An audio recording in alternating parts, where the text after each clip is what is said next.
Hello everyone.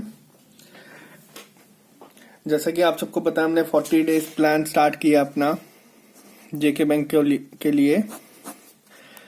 हमने 8 जनवरी को start करा था। आज 14 जैन है।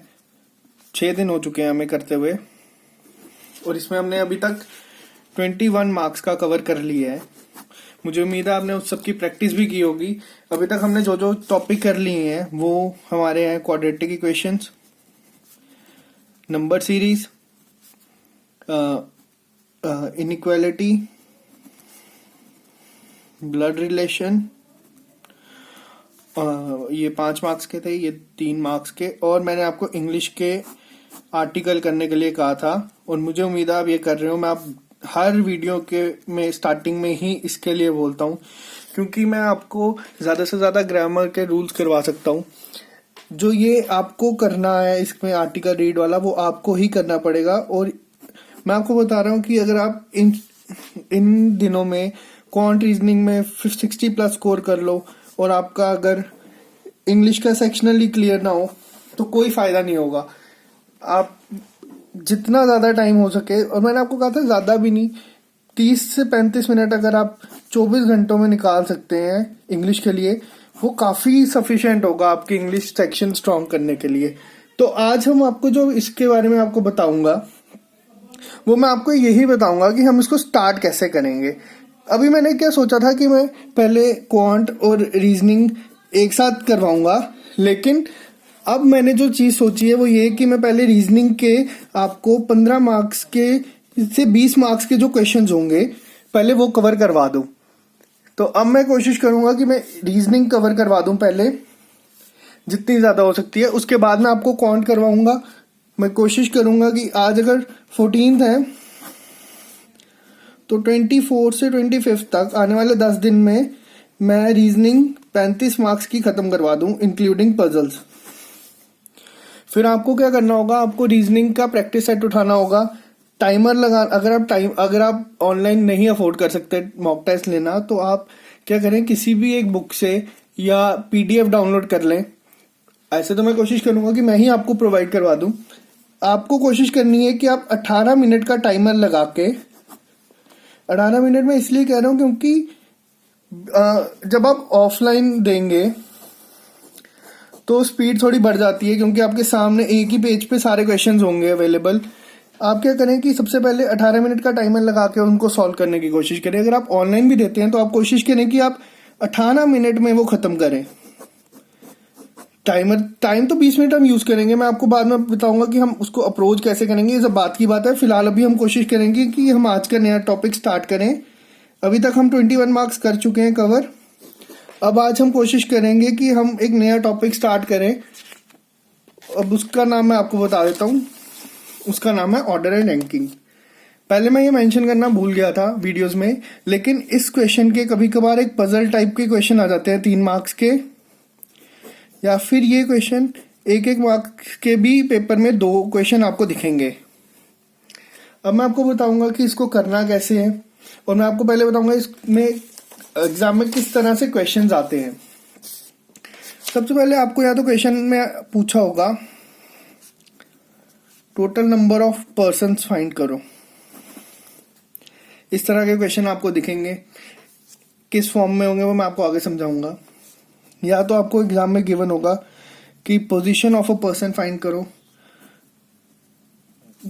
किसी भी साइड से दिया होगा कि लेफ्ट हैंड से राइट हैंड से इसको फाइंड करना। या फिर आपको होगा number of person in between बताओ, कि 2 लोगों के बीच में कितने लोग बैठेंगे। या फिर आपको आ सकता है कि मिनिमम कितने लोग होंगे या मैक्सिमम नंबर ऑफ पर्सन्स। इस टाइप के हमें क्वेश्चन दिखेंगे एग्जाम में। हमें कंडीशन दी होंगी कि कोई किसी के 16 टू द लेफ्ट है, कोई किसी के समथिंग है, तो उसके बाद बोला होगा कि अगर इससे राइट में इतने लोग बैठते हैं 20, तो इनके बीच में टोटल कितने लोग होंगे। इस टाइप के क्वेश्चन होंगे। पोजीशन फ्रॉम अ पर्सन, अगर किसी ने बोला होगा कि बी जो है वो left second to the left बैठा है ए के, और कुछ दूरी पे बैठा है सी के, तो पूछेंगे कि सी और बी के बीच में कितने लोग बैठ सकते हैं। ये मैं आपको सिर्फ टाइप बता रहा हूँ। मैं आगे इनको इन डिटेल सॉल्व करके बताऊंगा कि कैसे हमें इसे करना है। अब इसमें ना कुछ कंडीशन हमें गिवन होगी एग्जाम में, जैसे कि उन्होंने हमें गिवन दिया होगा कि position of one person is giving, या तो वो हमें बता देगा कि ए कहाँ बैठा है, और उसके बाद पूछेगा कि अगर इनके बीच में इतने लोग हैं तो बताओ सी कहाँ होगा। इस टाइप के भी क्वेश्चन होंगे। अभी जब मैं आपको आगे ये करवाऊंगा तो इसको आपको और क्लियर हो जाएगा। अब मैं आपको बताऊंगा सबसे पहले इस चैप्टर में किस टाइप के क्वेश्चन आते हैं। टाइप नंबर 1, हमें एक एग्जाम में क्वेश्चन गिवन होगा कि इस फॉर्म में क्वेश्चन हमें एग्जाम में आएगा। अब इसमें हमें करना क्या है पहले हम वो देख लेंगे। हमें इसमें निकालना है find the total number of students, कि टोटल कितने लोग हो सकते हैं, ये कितने लोग होंगे। अब जो मैं आपको चीज बताऊंगा आप इसको ध्यान से समझें, यही चीज एग्जाम में करनी है। अब जैसे अगर सपोज मैं आपको एक एग्जांपल देता हूं, आप किसी रेस में भागे, आप उसमें थर्ड आए, आपकी पोजीशन क्या है, थर्ड। लेकिन अगर मैं आपसे पूछूं कि आपसे पहले कितने लोग हैं, तो आप क्या कहेंगे कि मेरे से पहले 2 लोग थे। क्या इतना क्लियर है? इतना अगर आपको क्लियर है तो आपको ये समझ आ जाएगा कि इस चैप्टर में कहां पे लोग गलती करते हैं। अब मैं आपको इस क्वेश्चन की पहली कंडीशन पढ़ के बताता हूं। एक क्लास है जिसमें राज, हम लिख लेंगे पहले राज, हमें नहीं पता वो क्या है क्या नहीं। अब हम आगे पढ़ेंगे इस 10th फ्रॉम द टॉप। ये टॉप है, ये बॉटम है, इतना क्लियर है। Raj is 10th from the top. अब मुझे एक छोटी सी चीज आपसे पूछनी है कि अगर राज 10th है तो राज से पहले कितने लोग होंगे। जैसे कि मैंने आपको ऊपर एग्जांपल दी थी कि अगर आप थर्ड हैं तो आपसे पहले कितने लोग होंगे। हमें फाइंड क्या करना है, टोटल नंबर ऑफ स्टूडेंट्स। तो राज से पहले कितने लोग होंगे। अगर मैं आपसे पूछूं कि राज से पहले कितने लोग होंगे तो आप बोलेंगे 9 लोग होंगे। क्या इतना क्लियर है आपको? हमने पहली कंडीशन पढ़ी, in a class Raj is 10th from the top, हमने ये बना दिया। अब हमें नेक्स्ट कंडीशन क्या बोली है, and Ram is 20th from the bottom. ठीक है, अगर मैं बोलूं 5 लोग रेस में भागे, आप थर्ड आए, तो आपके पीछे कितने लोग होंगे, 2, जो 4th और 5th होंगे। अब यहां पे क्या पूछा इन्होंने, क्या बोला इन्होंने, Ram is 20th from the bottom. हम यहीं पे कहीं पे राम बना देंगे। अगर राम 20th पोजीशन यहां पे है बॉटम से, तो राम के पीछे कितने लोग रहेंगे होंगे, 19। आप ये पॉइंट समझ गए अगर कि मैंने 9 और 19 किस तरह से लिखा है, इस क्वेश्चन में आपको कहीं पे प्रॉब्लम नहीं आएगी। Raj is 10th from the top, ठीक है, कोई 9 लोग होंगे। मैं समझाने के लिए कर रहा हूं, आपको करने की जरूरत नहीं है। 1st, 2nd, 3rd, 4th, 5th, 6th, 7th, 8th, 9th और फिर हमारा राज 10th। 1 2 3 4 5 6 7 8 9 लोग कितने आगे होंगे, 9। हमें निकालना क्या है, टोटल नंबर। इतना क्लियर है आप सबको? अब हम आगे पढ़ेंगे। नवीन इज 11 रैंक्स अबव राम। ये राम है, यहां कहीं नवीन होगा बीच में। और इन्होंने क्या बोला है कि 11 रैंक्स अबव, यानी कि लोग कितने होंगे, 10 नवीन और राम के बीच में। क्या इतना क्लियर है अभी कि मैंने 10 कैसे लिखा है, कि 11 रैंक्स अबव। अगर आप फर्स्ट आए हैं और 10 लोग थे तो आपके पीछे कितने लोग होंगे, 9। आपको इंक्लूड नहीं करेंगे। 11 रैंक्स अबव यानी कि 11th ये खुद होगा। और राम से ये कितने रैंक बिलो, राज से कितने रैंक बिलो है, 21 रैंक बिलो राज।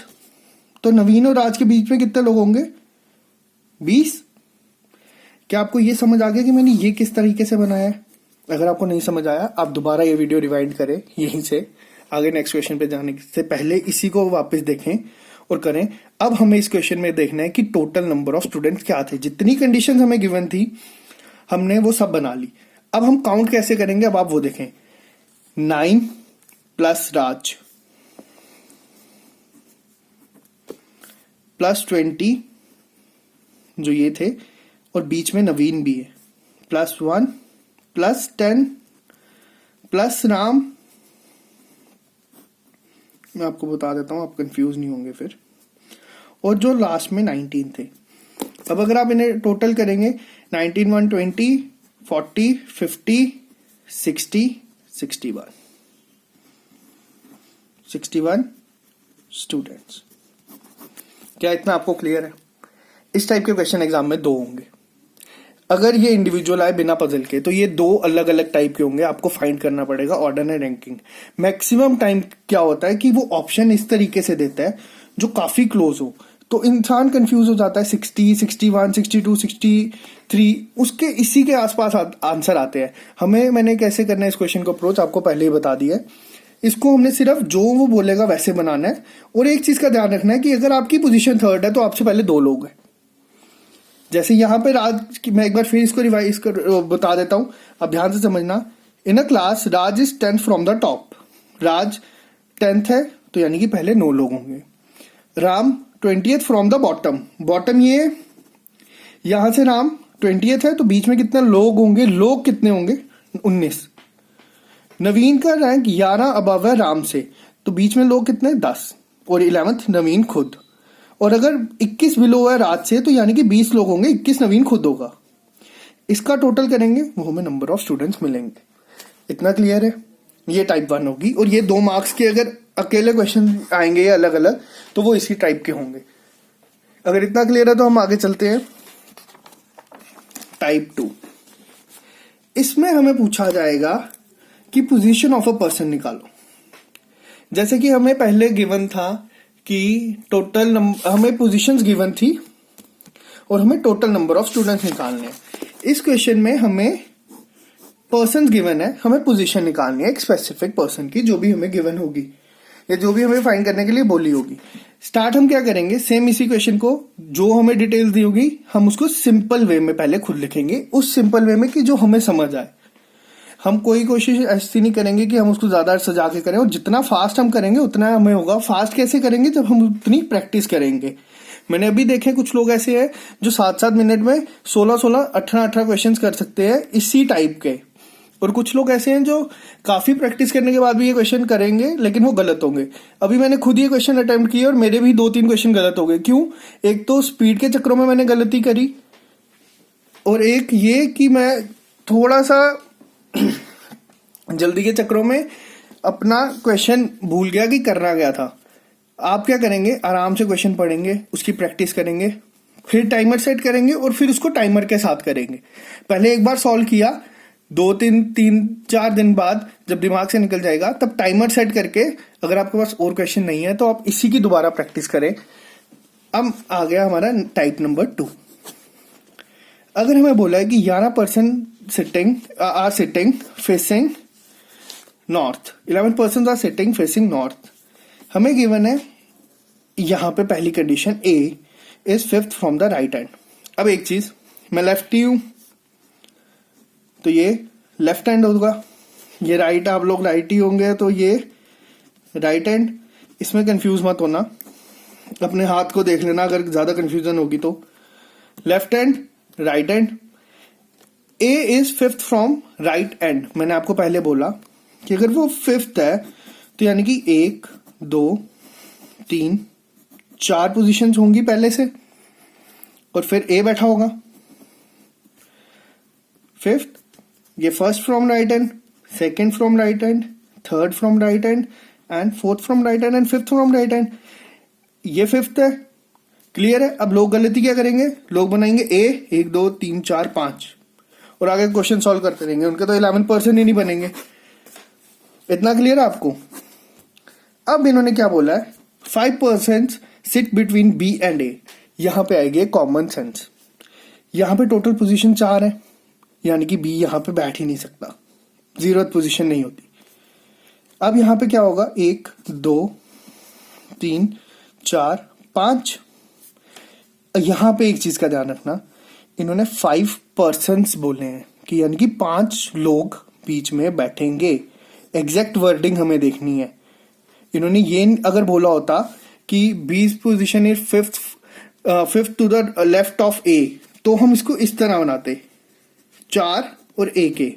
बट इन्होंने क्या बोला यहाँ पे 5% सिट बिटवीन बी एंड ए, यानी कि 1 2 3 4 5 लोग बैठेंगे ए, और फिर यहां पे कौन होगा बी। इतना क्लियर है आपको? इस कंडीशन तक हमने बना लिया, हमें कोई नहीं देखना कि ये 11% है अभी तक फिलहाल। अगर हम चेक करें 1 2, एक और चीज क्रॉस चेक करने की, इन्होंने हमें स्टार्टिंग में बोला कि 11%। हम क्या ध्यान देंगे कि काउंट कर लेंगे कि अगर ये 12 बन रहे हैं, समझ आना हमने कुछ गलती करी है या आपने ये करा है। अगर हम ऐसे बनाते और बीच में 5 लोग बिठा देते तो ये 12 लोग हो जाते। तो ये ध्यान रखना एग्जाम में भी। अभी कितने हुए? 1 2 3 4 5 6 7 8 9 10 11, यानी कि अभी तक हम ठीक चल रहे हैं।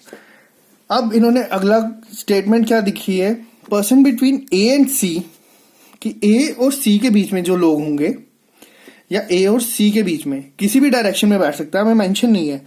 हमें वो चीज कभी अज्यूम नहीं करनी जो हमें क्वेश्चन में गिवन नहीं है। अगर उससे नहीं होता तो हमारे पास एक ऑप्शन होता है वहां पे अवेलेबल, कैन नॉट डिटरमाइन, कि हम नहीं पता कर सकते कि इसका आंसर क्या होगा। अब यहां पे हम अगर देखें person between A and C is same as person between B and C. यहां पे अब इन्होंने एक चीज बोली है कि ए और सी के बीच में जो लोग हैं, जितने लोग हैं उतने ही लोग बी और सी के बीच में हैं। यहां पे हमें एक चीज देखनी है कि हम किस पोजीशन में सी को बिठाए जो हमारी ये स्टेटमेंट